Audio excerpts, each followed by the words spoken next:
The Cleveland Monsters of the American Hockey League are a team that I usually haven't really been giving much dedicated attention.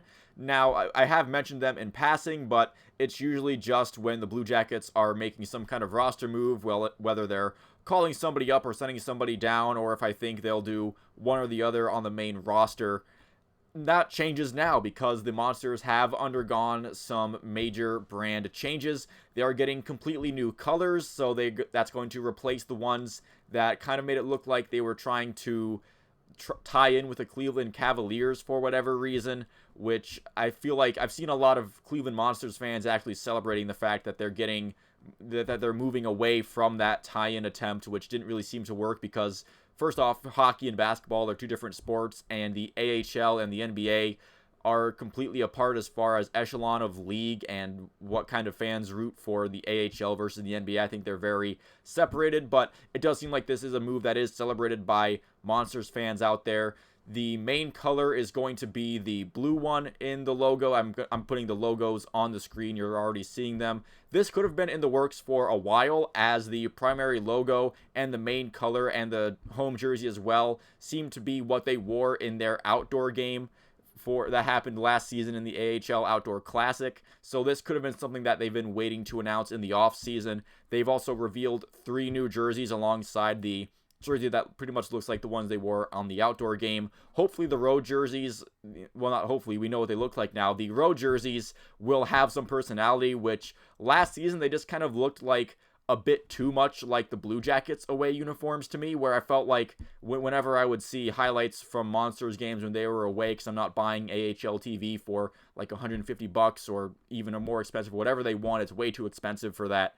But it does seem it looked like it was just, oh, this is the Blue Jackets but less. They had the C on there to make sure they know they were the Cleveland Monsters, but it looked way too much like Blue Jackets imaging for my taste. So if you're a Cleveland Monsters fan and you're a diehard and you go to their games, this was probably a bit of exciting news when it first was announced. I think the only thing that would have made this change even better was if they would have changed the city name back to the Lake Erie Monsters. I feel like that has a little bit more personality and uniqueness than just the Cleveland Monsters, but I do understand maybe the philosophy that something that says Cleveland Monsters on it might sell a little bit more than something that says Lake Erie Monsters. That's just my theory on it, but I do think Lake Erie Monsters is a bit more fun of a name. I have seen some diehard fans of the Columbus Blue Jackets that are calling for a rebrand, maybe not a major one where they change all the colors and stuff like that, but I've seen stuff like they should make the current third logos the primary logos. I'm not sure if that's really necessary for the Blue Jackets right now. I think, first off, they have bigger fish to fry in terms of issues with their team. But also, I honestly don't mind the imaging and the branding of the Blue Jackets as of right now. I guess it technically could be better, but I could definitely see a rebrand going a lot worse than what we currently are with the Blue Jackets. So while this is a great move for the Monsters, this helps them refresh their image a little bit. I don't think it's something that necessarily is needed for the Blue Jackets. Speaking of the Columbus Blue Jackets, they have still been pretty quiet throughout this free agency period. They are still without a free agent signing. They did most of their adding before the draft even.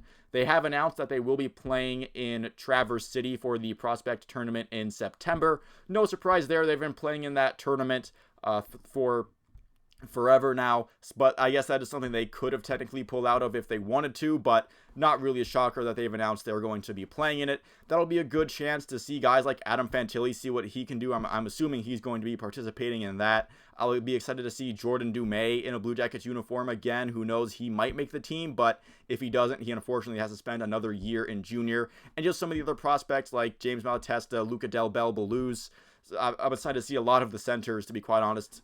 Maybe Jiricek gets in there again, but I honestly don't think David Jiricek has much to prove at that level, at least. I feel like he either makes the jump to the NHL level or he'll be a very highly touted prospect in the AHL. I'm not quite sure what playing in the prospect tournament would do for him, but that is something they could do. Just want to give a quick update on the Blue Jackets. They haven't done a whole lot, but the Cleveland Monsters doing something, might as well tie the Blue Jackets in there as well. And that's going to do it for this video. Let me know in the comments below if you like this Cleveland Monsters rebrand. It's gotten a pretty positive response, at least on social media, but if you have a dissenting opinion, you can let me know down below. Thank you for watching this far if you made it into the video, and I'll see you at the next one.